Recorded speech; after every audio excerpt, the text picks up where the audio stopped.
Salut à toutes et à tous, vous regardez un nouvel épisode de L'Œil de Moumou, la chronique média de Mourad Guichard, diffusée sur la chaîne YouTube du Média, sur notre site lemediatv.fr, sur le canal 165 de la Freebox et sur Molotov.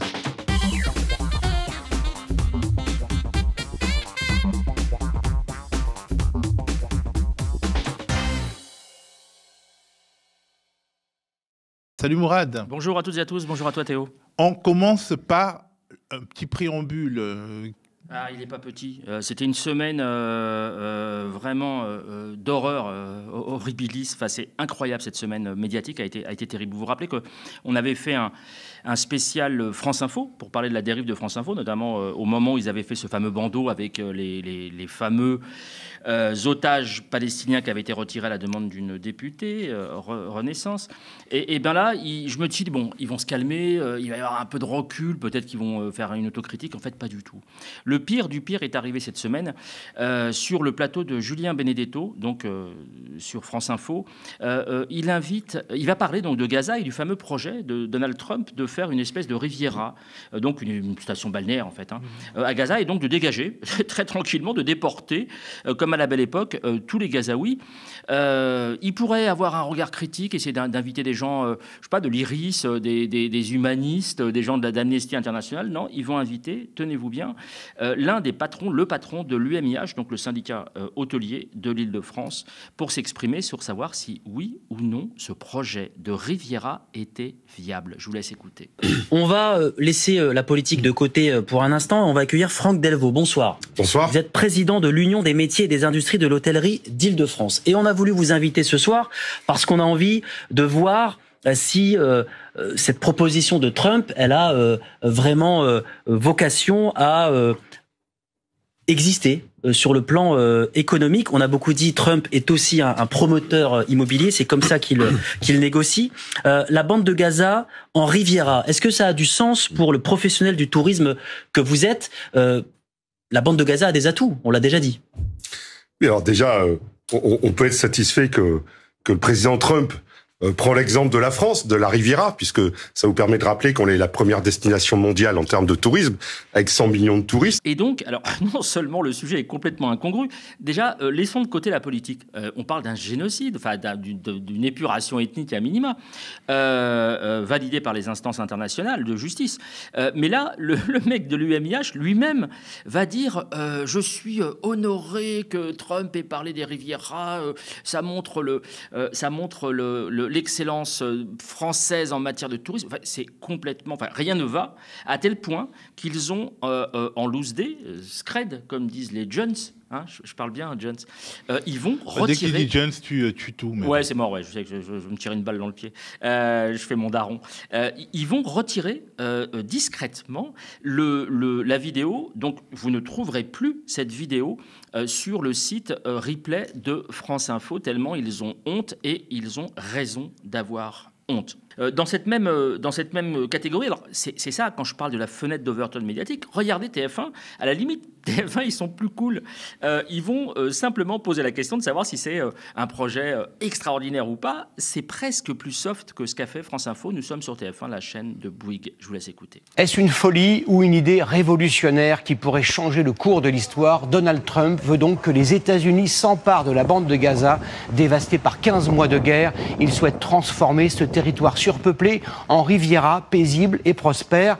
Mais auparavant, il faudrait déplacer toute la population civile vers d'autres pays. Florence de Juvigny, Sophie Chevalreau. Et alors, dans cette semaine médiatique c'est incroyable, impensable, il s'est passé quelque chose. La petite Louise a été retrouvée, donc une pauvre gamine qui a été assassinée, une gamine de 11 ans, je crois, qui a été assassinée. Et qu'est-ce que fait Frontière, donc le fameux Frontière? Alors, j'en rigolais de Frontière, façon turbo-lol, parce qu'ils sont tellement ridicules qu'on en a ri ici durant plusieurs épisodes. Là, ils me font plus rire du tout. Ils vont utiliser, donc ces espèces de vautours irresponsables, vont utiliser la petite Louise pour d'abord mettre en danger, je vous laisse voir la capture d'écran, mettre en danger quelqu'un dont le nom a une consonance maghrébine, on va dire. C'est leur cible, ça. C'est uniquement leur raison. Ils en ont strictement rien à foutre des victimes, ils en ont strictement rien à foutre des familles. Ce qu'ils veulent, c'est que l'assassin présumé soit d'origine maghrébine ou africaine subsaharienne. Et donc, ils vont balancer un nom en pâture qui n'est pas le nom correct. Ils vont ensuite vaguement le retirer. Et surtout, un gars qui s'appelle Jordan Florentin, on va voir sa tronche, lui va carrément, et vraiment j'emploie le terme, pardon Théo, le terme de charognard à dessein. Ce sont des charognards, des vautours. Ils vont aller, alors que le corps de cette pauvre gamine est encore chaud, ils vont aller fouiller dans les poubelle de la sœur en deuil, évidemment, totalement endeuillée, totalement paniquée, puisque c'est la sœur qui avait posté la photo de sa petite sœur en demandant où est-ce qu'elle est, on l'a perdue, on ne sait pas où elle est. Enfin, vous imaginez le truc? Et cette espèce d'ordure de Jordan Florentin, donc du site Frontières, va aller fouiller dans les poubelles, va aller exhumer sur sa TL des tweets qui vont simplement dire « J'emmerde le Front National ». Sous-entendu, karma. C'est quoi le karma? Ça signifie qu'en fait, tu as conspué le Front National, tu es pour l'immigrationnisme, et voilà, ta petite sœur s'est fait assassiner par un migrant, eh bien, tant pis pour ta gueule, tu l'as bien mérité. C'est absolument abject, je n'ai pas les mots, pardon. Je me calme parce que je n'ai pas les mots pour qualifier ces ordures. Et il a présenté des excuses absolument abjectes en disant que c'était une erreur. Ce n'est pas une erreur, c'est une abomination. Ces gens ne sont pas des journalistes, ce sont des charognards, des salopards de charognards, et vraiment j'ai honte qu'ils fassent partie de la profession et qu'ils aient la même carte de presse que la nôtre. Voilà, j'en termine là-dessus parce que je pourrais disserter assez longuement là-dessus. Vous êtes vraiment, vraiment des charognards, les gars. Alors on passe au top, malgré tout, dans cette... Oui, pardon. Malgré ton indignation. Regardez l'entretien entre Daniel Schneiderman et Guillaume Erner. Oui, alors c'est un grand moment de journalisme comme savent nous l'offrir. Arrêt sur image. Oui, arrêt sur image. Comme savent nous l'offrir des gens comme Daniel Schneiderman qu'on avait reçu ici. Je me permets de le dire, il a cuisiné Guillaume Erner sur son bouquin sur les questions de judéophobie et des judéo-obsessions.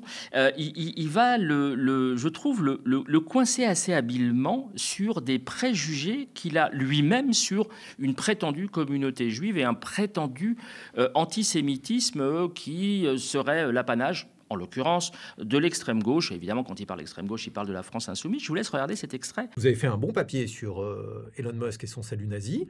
Moi, j'ai pas trouvé d'angle. Ça ne veut pas dire que je trouve qu'un salut nazi fait par le numéro 2 du gouvernement américain, c'est nul, c'est bien. Si, vous avez trouvé un angle. L'angle de votre humeur du jour, ce jour-là, était consacré au chapeau de Melania Trump. Parce qu'il me parlait plus. Je veux dire...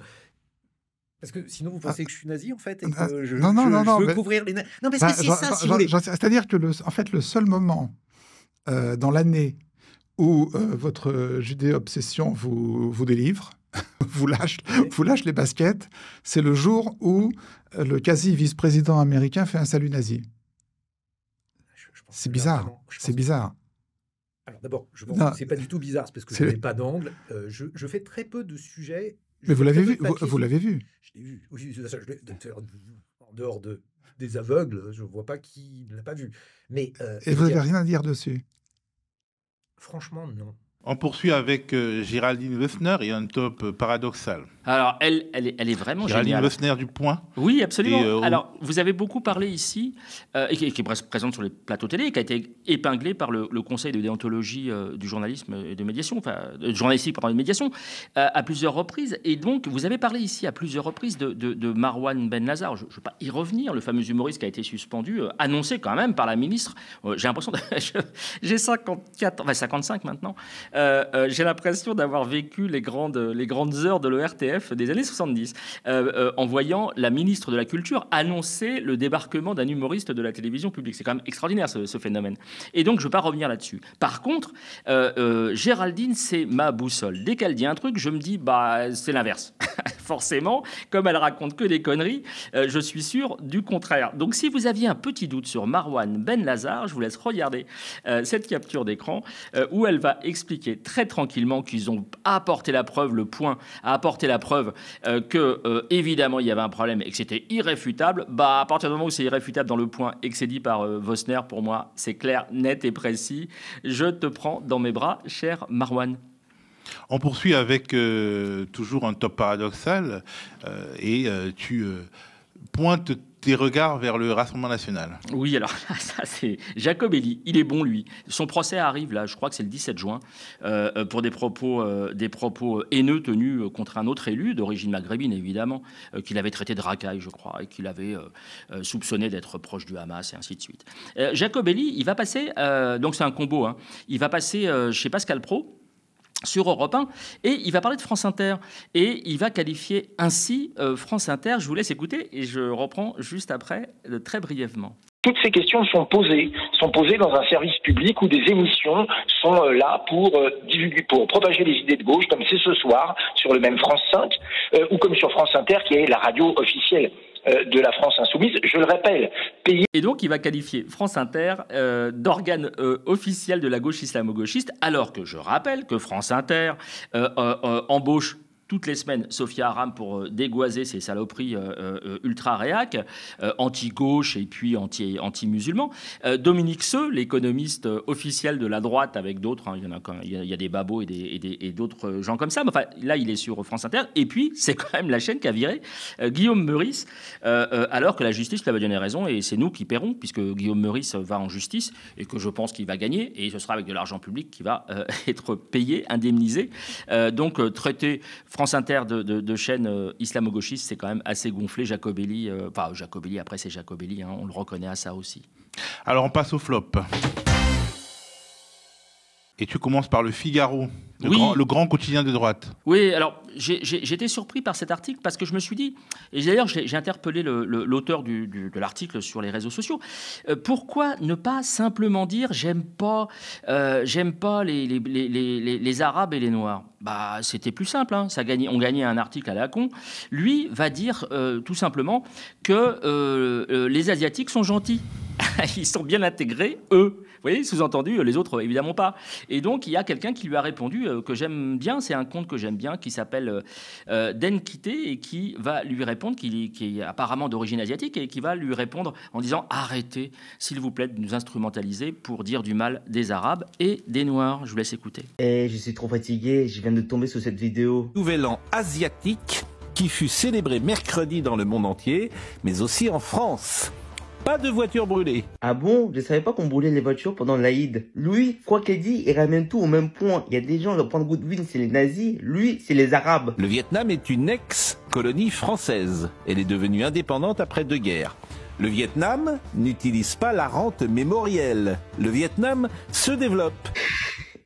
Il a voulu essayer d'être gentil avec nous pour stigmatiser les Arabes, mais en fait, il a stigmatisé les deux. Si on traduit bien ce qu'il dit, hein, les Arabes, ils sont problématiques. Par contre, les Asiatiques, ils sont gentils, on peut les taper dessus. On poursuit avec toujours le drame de la petite Louise et un autre versant de ce qui s'est passé durant les jours qui viennent de s'écouler. Oui, c'est quand même extraordinaire. Moi, je les soupçonne très fortement, j'ai pas la preuve évidemment, mais je les soupçonne très fortement de faire des saltos arrière dès qu'il y a un assassinat, en espérant que ce soit quelqu'un de confession musulmane ou d'origine arabe ou je ne sais quoi, ou un migrant, pour pouvoir sortir leur dégueulasserie. Et là, une superbe dégueulasserie, ça va se passer toujours chez Pascal Praud, c'est quand même une valeur sûre. Hein. Ils vont verser dans le complotisme en expliquant que pourquoi, par exemple, le président de la République ne s'est pas exprimé sur Louise. Je rappelle quand même que ça reste pour l'instant un dramatique fait divers dont on ne connaît pas les tenants ni les aboutissants, et puis on ne connaît pas l'identité et les raisons et les motivations de l'assassin présumé. Et bien, eux vont expliquer que le problème qu'a Louise, c'est qu'elle ne s'appelle pas Naël. Vous captez évidemment le sous-entendu absolument dégueulasse. Le président de la République qui dit pas un mot hier soir de ça. Et France 2 qui n'interroge pas, qui ne demande pas un mot à ça. Ben oui, mais elle s'appelait pas Naël. Hein. Moi, j'ai pas osé dire ça. Ah ben moi, je vous le dis. Hein. Elle s'appelait pas Naël. Donc c'est un fait divers, c'est tout. Hein. Je vous assure, qui n'intéresse pas le président. J'ai pas osé dire ça. J'ai pas osé dire ça parce que... Vous n'êtes pas la bonne victime. Eh oui, j'entends ce que vous dites, puisque en fait, là où... tout le monde pense ce que vous dites, au fond. Ah, moi, j'ai pas osé le dire parce que, voilà, maintenant, tu fais un peu d'autocensure parce que tu dis, voilà, Oui, mais c'est quoi je ne veux pas... mais c'est... Vous vous souvenez, quand il est intervenu pour Naël, tout de suite, il avait même remis en cause la présomption d'innocence des policiers. Complètement, d'ailleurs. Complètement. Ce qui avait entraîné une vague de protestation de la police. Là, voilà. Mais ce qui est extraordinaire, Petite Louise de 11 ans. On poursuit avec Éric Zemmour qui s'est encore fait remarquer ces derniers jours. Oui, alors je repose la question à Benjamin Duhamel, puisqu'il avait l'air assez embêté et assez agacé par les réponses de Zemmour et la position de Zemmour sur les colonies, en l'occurrence la colonisation de l'Algérie, puisque c'est le sujet du moment, le grand sujet du moment.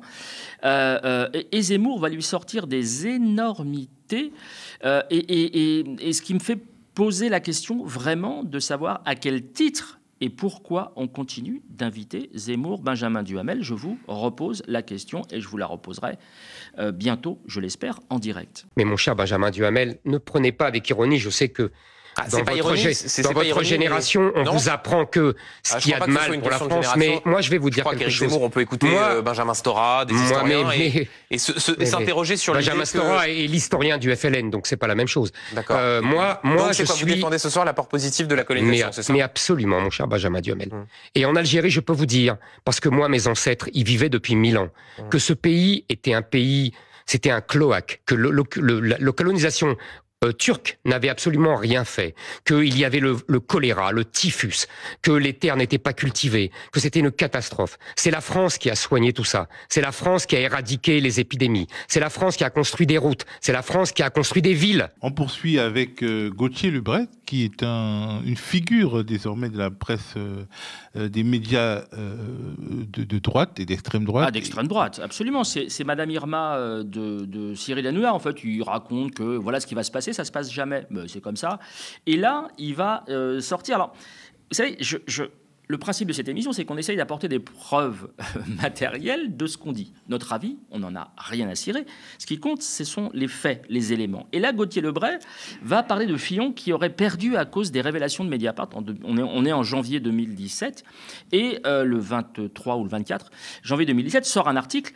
Et il dit que c'est à cause de cet article que Fillon a dû se retirer de la présidentielle, in fine, et qu'il a perdu et que c'est à cause de Mediapart, évidemment, organe gauchiste et compagnie, sauf que non, ce n'est pas Mediapart, c'est le Canard enchaîné. Je ne sais même pas comment il peut ne pas le savoir. C'est un peu l'état d'esprit, sauf que quand on se dit... exactement, donc quand on se dit journaliste un peu rigoureux, on essaye de sortir des bonnes informations, et donc je suis bien placé pour me rappeler que c'était le Canard enchaîné en janvier 2017. Je vous laisse l'écouter et aucune réaction, aucune correction, évidemment, sur le plateau. Parce qu'il parle des médias Bolloré, donc... Ah oui, je suis fasciné. Ne laissons rien passer. Donc je veux bien répondre là-dessus. Parce que moi, je suis fasciné. Quand il y a des révélations faites contre un candidat de droite, prenons l'exemple Fillon, d'un journal de gauche, Mediapart, et que ce candidat perd une élection à cause de ces révélations. Il trouve ça formidable. Et on termine cette partie d'émission par ce que tu as appelé un flop retour. C'est quoi le flop retour? C'est quoi ce nouveau concept, Mourad Guichard? Ah, c'est pour rafraîchir la chronique. Non, c'est un flop retour. C'est qu'en fait, je l'avais zappé. Je l'avais pas. Voilà. Et j'ai revu Babo, une espèce d'économiste, écrivain ultralibéral, professeur à ses heures perdues. Et pareil, pardon de me répéter, mais le principe de la fenêtre d'Overton médiatique fait que ce Babo qui était sur des chaînes de droite avant ou dans des médias confidentiels de droite ou d'extrême droite va se retrouver là sur Arte et ils vont lui faire une promotion qui m'a vraiment surpris. Je vous laisse regarder, c'était quasiment un clip de promotion pour dire que les Français sont des grosses feignasses et il faut qu'elles aillent taffer ces grosses feignasses au lieu de profiter des 35 heures, d'un repos mérité le week-end et ainsi de suite. Je vous laisse regarder, c'est sidérant. On est, je le répète, sur Arte dans l'émission 28 minutes. Olivier Babo, vous êtes économiste, professeur en sciences de gestion à l'université de Bordeaux et vous détestez la paresse. Selon vous, aujourd'hui, l'effort n'est plus donné en exemple ni inscrit au nombre des valeurs qui comptent. Pour comprendre pourquoi vous considérez notre ère comme celle de la flemme, vous avez le profil idéal.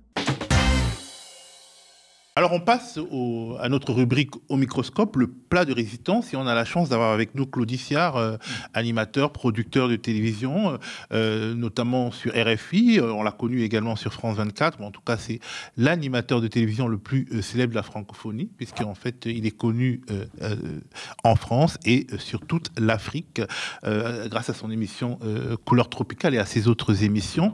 Et en fait c'est également un militant, un activiste pour le droit des Noirs, si on peut dire un panafricaniste. Et c'est un panafricaniste qui se retrouve sur le plateau d'I24. Alors, qu'est-ce qui pouvait faire que ça ne se passe pas mal? Ça s'est mal passé.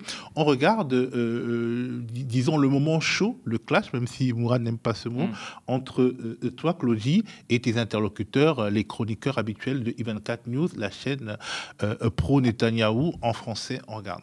Je me suis demandé pourquoi, finalement, j'étais là aujourd'hui pour entendre toute cette inhumanité que je viens d'entendre. Il est hors de question que les Palestiniens aillent sur une autre terre que leur terre ancestrale. C'est leur terre. Lorsque j'entends ici dire « mais cette bande est trop petite pour autant d'habitants », peut-être que si on n'avait pas grignoté sur le territoire des Palestiniens depuis la création de l'État d'Israël, peut-être que nous n'en serions pas là.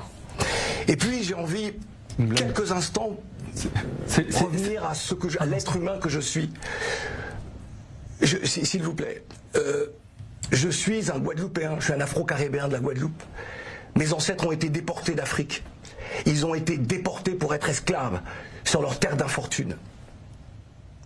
Et enfant, ma mère a toujours eu on avait une proximité avec la communauté juive parce que nous avions subi les affres de l'histoire et les génocides.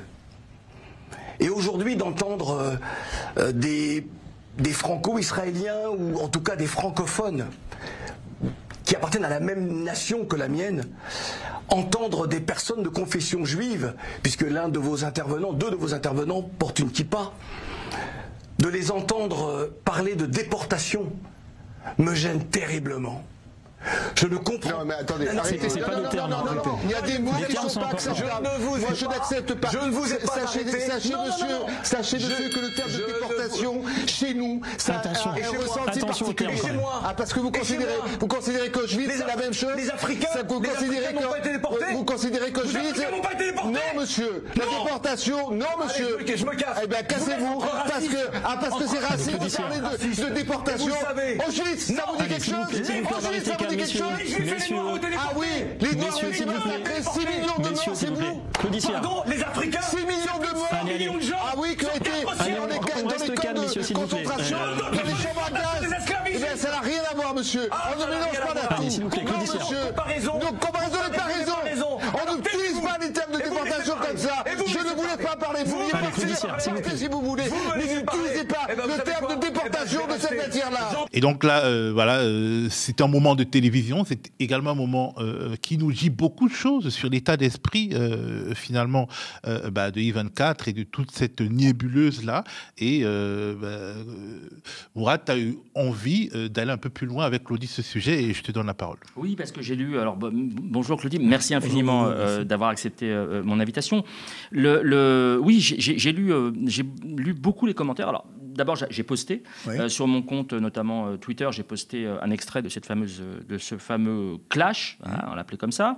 Il y a eu beaucoup de réactions et je pense que tu as eu à gérer aussi tout ce week-end énormément de réactions. Et parmi les réactions, il y avait, je vais te poser la question très simplement, parce que là, on n'est pas seulement sur I24 News, on est dans les grandes gueules du Moyen-Orient.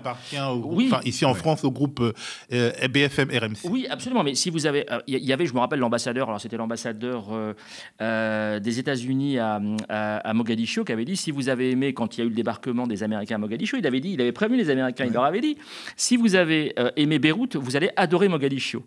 Sous-entendu, c'est le pire du pire, vous allez trinquer. Et là, j'ai envie de dire, si vous avez aimé les grandes gueules d'RMC, vous allez adorer les grandes gueules d'I24 News, qui est encore le pire du pire. Et j'ai lu à plusieurs reprises, et je te pose la question directement et amicalement, Qu'est-ce que tu allais faire dans cette galère? Comment ça s'est passé, ton invitation? Je pense qu'au regard de la situation de notre monde, parce que mon engagement militant, certes, j'appartiens à un peuple né dans les fers de l'esclavage, afro-caribéen de la Guadeloupe, mais je regarde le monde à 360 degrés. Je ne suis pas palestinien, je ne suis pas ouïghour, je ne suis pas inuit, puisqu'on leur promet l'enfer et une nouvelle colonisation, mais je me sens, moi, proche de ces peuples-là.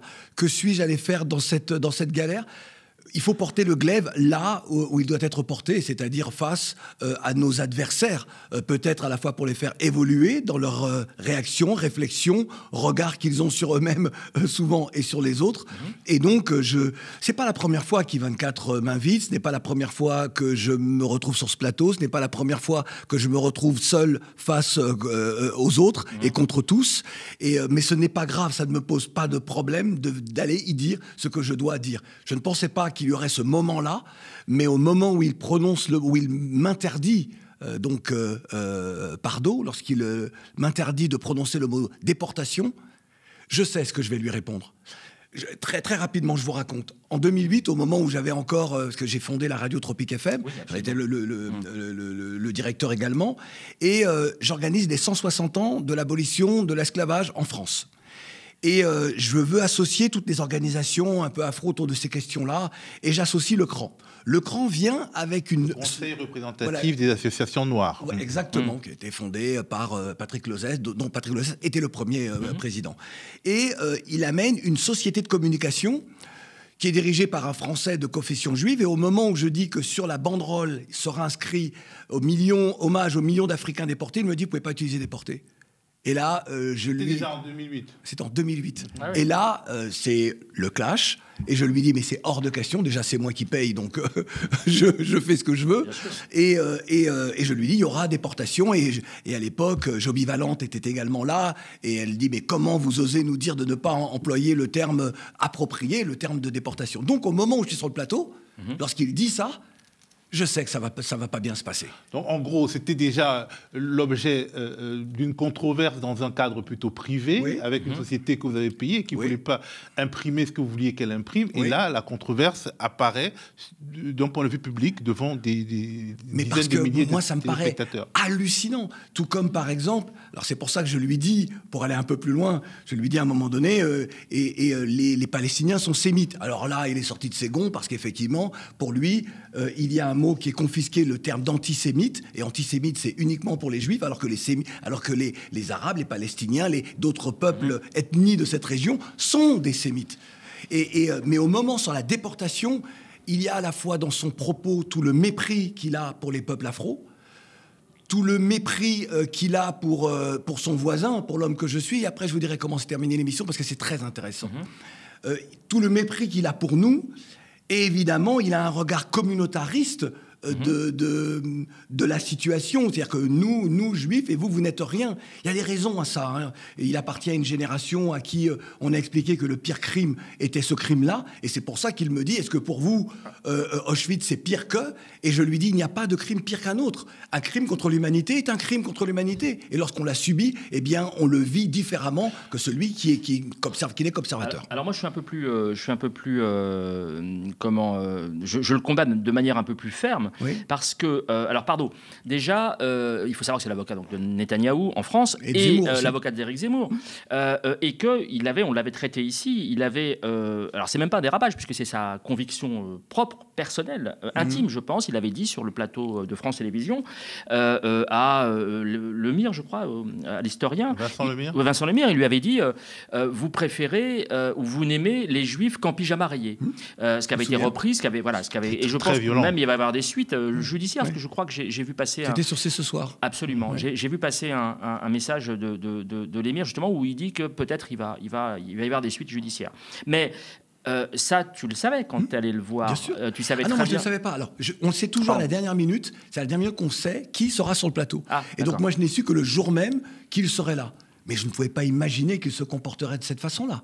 Et qu'il aurait l'outrecuidance de m'attaquer sur l'emploi du terme de déportation. Alors justement, en fait, moi, j'ai eu peur pour toi en me disant la violence de sa charge est tellement puissante que tu risques toi-même de déraper, parce que au moment donné où il te demande est-ce que c'est pire, tu peux sortir en te conformant à son propre comportement des choses qui pourraient te compromettre, mais tu ne le fais pas parce que bon, tu as des décennies d'années de médias derrière toi, mais c'est très violent. J'imagine quand même c'est violent, sachant de quelle souffrance tu es issu, des souffrances qui ne sont pas arrêtées à la fin de l'esclavage, mais qui sont poursuivies et qui se poursuivent encore aujourd'hui avec tout ce qu'on connaît, le chlordécone, etc., les inégalités structurelles, je suis ancien délégué interministériel économique qui continue. Je suis ancien délégué interministériel pour l'égalité des chances des Français d'outre-mer. Donc effectivement, merci de dire que les injustices continuent. Pourquoi est-ce que je ne dérape pas ? Je ne pouvais pas déraper. Je vais le dire avec un peu de prétention, je ne dérape jamais. Parce que cette conviction de hiérarchiser, je ne l'ai pas. Le racisme n'est pas en moi. Je ne sais pas ce que c'est. Vous savez, les gens qui vous disent « Ah non, je suis désolé, les mots ont dépassé ma pensée ». Non, c'est pas vrai. Ça veut dire qu'au fond d'eux, il y a ça. Ils pensent ça, ils voient la société comme ça. Moi, non. C'est pour ça qu'au moment où je lui dis, lorsqu'il me dit « Est-ce que Auschwitz, est-ce que autre chose, c'est pire qu'Auschwitz, je sais pas ». Et je lui dis non. Il fait « Ah !» parce qu'il est persuadé que je vais hiérarchiser. Et je lui dis « Il n'y a pas de crime contre l'humanité pire qu'un autre. Un crime contre l'humanité est un crime contre l'humanité. » Tu ne dérapes pas, mais par contre, tu annonces que tu vas partir, tu vas quitter l'émission pendant un court instant. Parce que il te dit allez-y, dégagez. Oui, je lui dis je me casse et il me dit oui, cassez-vous. Et parce que à ce moment-là, je me dis j'ai pas envie de m'énerver.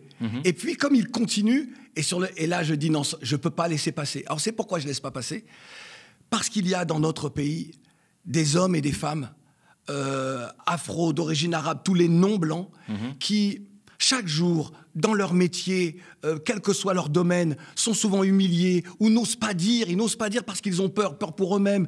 Ma culture antillaise, il y avait des expressions qui disaient « Ou Jeanne Noire était en place à, tu es déjà noir, alors reste à ta place ». Et j'ai pensé à toutes ces femmes-là, à tous ces hommes à qui on demande de courber les chines.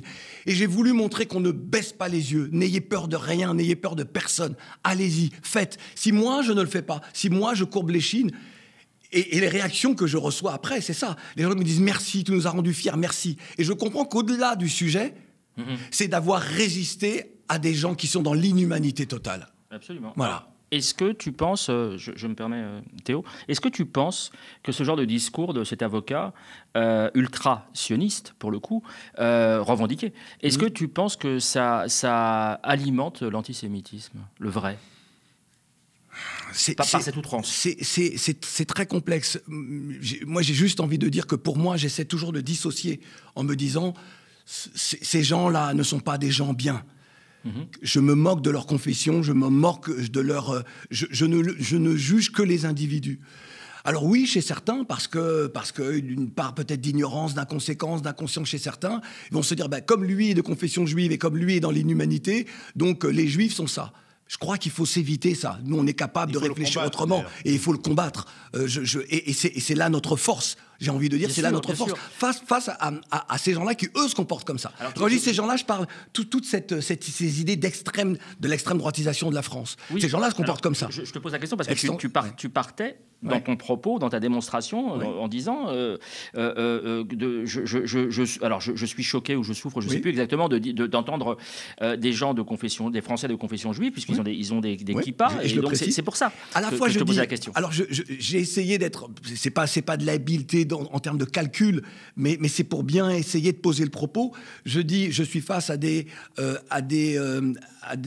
franco-israéliens, en tout cas des francophones, des personnes qui me semblent appartenir au même pays que moi, et qui sont de confession juive, puisque deux de vos invités intervenants ont des kippas.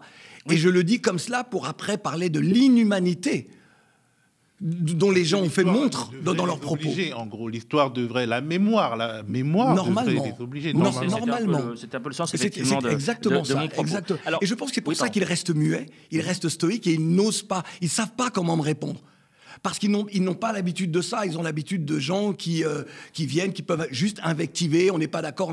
Et moi, je voulais les ramener à leur humanité. Et donc là, pour le coup, au regard de ce qu'ils venaient de dire, à leur inhumanité. Alors justement, nous sommes ici dans une émission de critique média, je le rappelle. Qu'est-ce qui fait que tu acceptes, je te pose la question de manière très directe et très simple, qu'est-ce qui fait que tu acceptes d'aller sur une chaîne qui va tenir où des gens peuvent librement, très librement, tenir ce genre de propos, notamment à propos des Gazaouis au moment du cessez-le-feu. Je vous laisse écouter cet extrait qu'on a déjà diffusé. Cette semaine, quand j'ai vu la semaine passée la libération de nos 3 otages, et quand j'ai vu les Gazaouis pseudo-génocidés, gras comme des porcs, avec leur téléphone 5e génération, venir filmer la libération des 3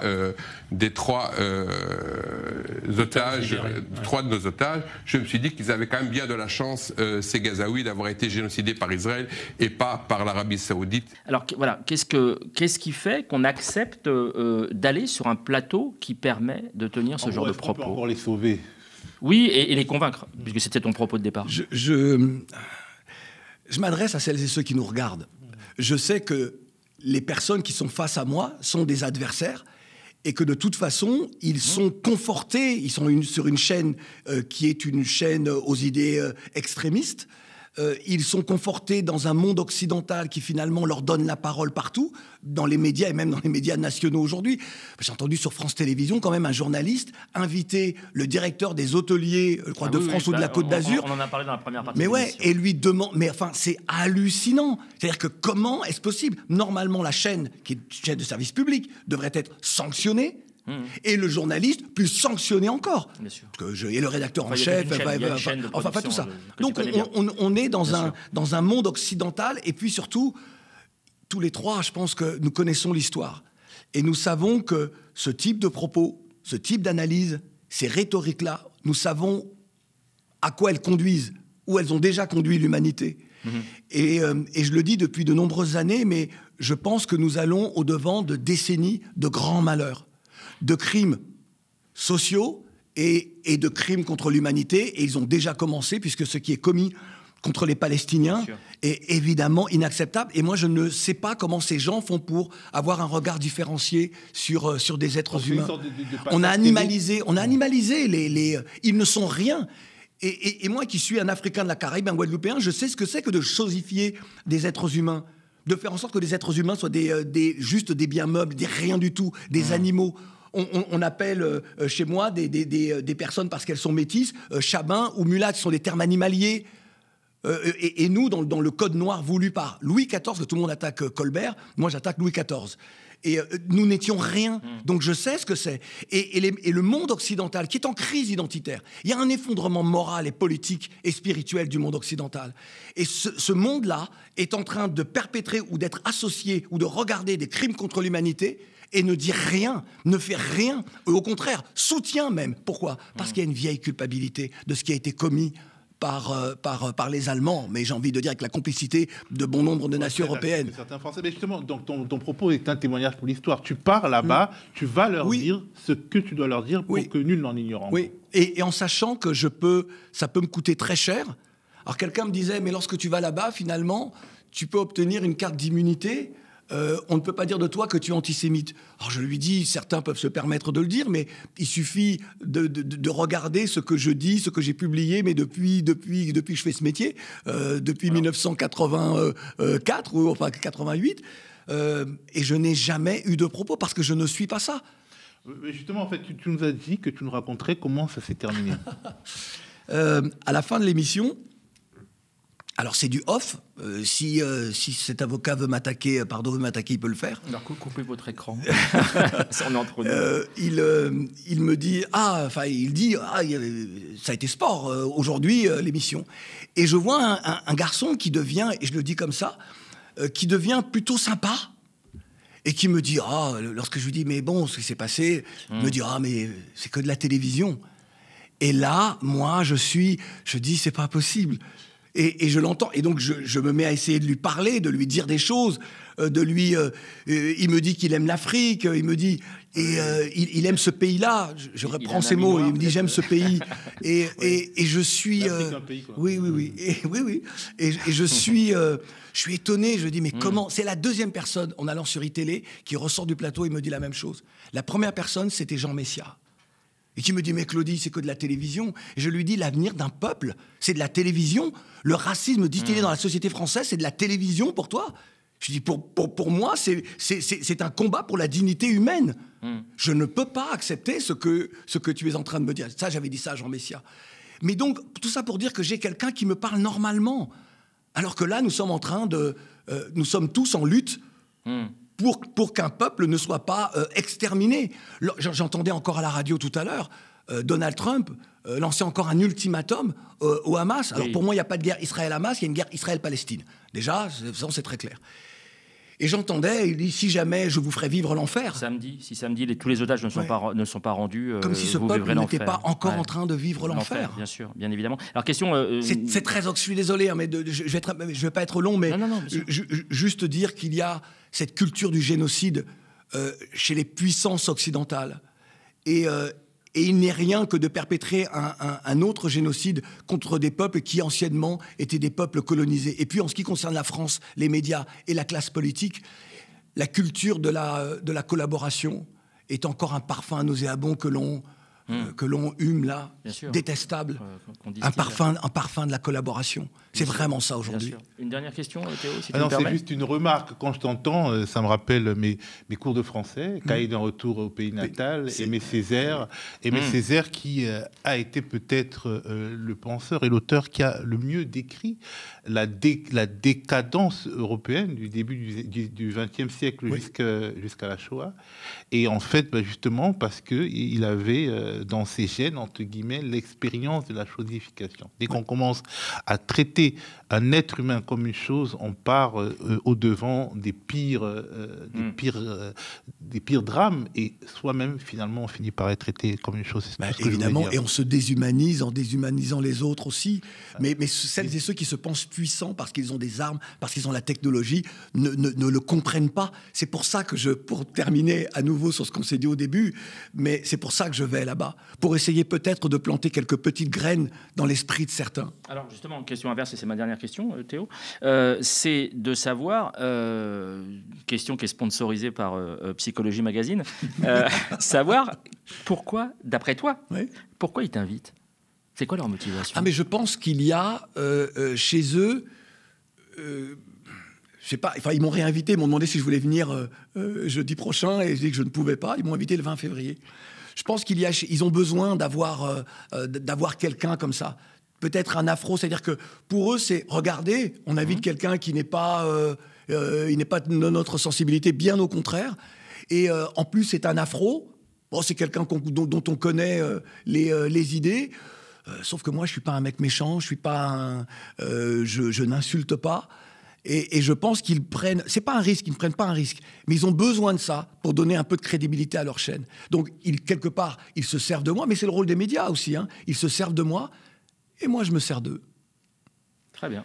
Merci beaucoup, Claudie, en tout cas, pour être revenue sur ce moment qui a frappé les consciences françaises. Merci également de porter à travers ta bouche la voix des malheurs qui n'ont point de bouche en Palestine, parce que, quelque part, cela nous rend grands d'universaliser les malheurs que les nôtres ont pu vivre, tes ancêtres, mais également les pères et les mères de ceux qui, en Afrique du Sud, justement, ont choisi de porter cette cause devant la Cour internationale de justice, ce qui vaut à ce pays aujourd'hui d'être la cible de Donald Trump et de Elon Musk, parce qu'ils accusent, alors avec un toupet incroyable, les Sud-Africains de vouloir chasser les Blancs, alors qu'ils veulent juste déporter 2 millions de personnes de Palestine. Il ne faut pas employer le terme déporté pour eux. Ah ouais. C'est hallucinant. Je m'excuse. Hallucinant. Et donc, merci Mourad. Oui, alors il n'y aura pas cette semaine, parce qu'on est pris un peu par le temps pour des raisons techniques, il n'y aura pas de coup de cœur, malheureusement, ce sera reporté, il n'y aura pas de remerciements non plus, mais par contre, je voudrais très rapidement, en moins d'une minute, je voudrais préciser que je serai samedi, surtout samedi 15, je serai au bar associatif quasiment, au bar communautaire en tout cas, qui accueille beaucoup de gens, le Friendly à Decazeville, c'est dans l'Aveyron, donc c'est à partir de 14h. On va avoir un échange, une discussion avec Christophe et Emmanuel qui tiennent ce bar et qui sont des anciens. Enfin, Christophe est un ancien d'EDF qui a ouvert ce bar et qui voilà, l'ouvre aux associations dans un petit village. Enfin, il fait revivre vraiment. C'est absolument exceptionnel. Donc, je vous y invite. On va voir l'affiche. Et puis, je voudrais saluer Louise, alias l'Insurgé, et qui m'a invité pour un Twitch, et ça a donné lieu à cette connerie de ma part. C'est complètement nul. J'étais tellement à l'aise que je me suis permis ceci. Je vous laisse regarder. Alors, si on pouvait juste voir, pour imager mon propos de tout à l'heure, la vidéo que je t'ai envoyée en DM. Ah oui, pardon, c'est vrai. Désolé. Dans la discussion, j'ai complètement oublié. On va la regarder, et puis si tu vas faire un dernier commentaire dessus... Carrément. Alors attends, je vais essayer de la retrouver. Je vais le faire avant, c'est pour vous montrer l'incroyable violence, jusqu'où ça peut aller. Et ça, c'est le genre d'image que j'hésite parfois, mais là, je vais la passer quand même. J'hésite à passer à l'antenne parce que c'est d'une violence que je trouve extrême. Je vous laisse écouter. Pardon, c'est pas mon émission. Non, t'inquiète. Non, mais c'était bien le lancement. C'était comme dans ton émission, c'était marrant. Et je voudrais aussi saluer et embrasser Albertine et Olga, qui sont juste derrière moi, qui ont fait le déplacement pour venir nous voir et assister en direct à l'émission. Vous êtes évidemment toutes et tous les bienvenus sur ce plateau et dans cette émission L'œil de Moumou. Je vous accueille toujours avec grand plaisir. Merci de votre fidélité. Merci Albertine et Olga. Merci Mourad, et merci à vous d'avoir regardé L'œil de Moumou sur la chaîne YouTube du Média, sur notre site internet, sur le canal 165 de la Freebox ou sur Molotov. On rappelle que le Média, votre Média, il ne vit que des abonnements et des dons de celles et ceux qui le regardent et qui l'aiment. Si vous le pouvez, allez sur le mediatv.fr et donnez-nous de la force, donnez-vous de la force, restez connectés aux médias.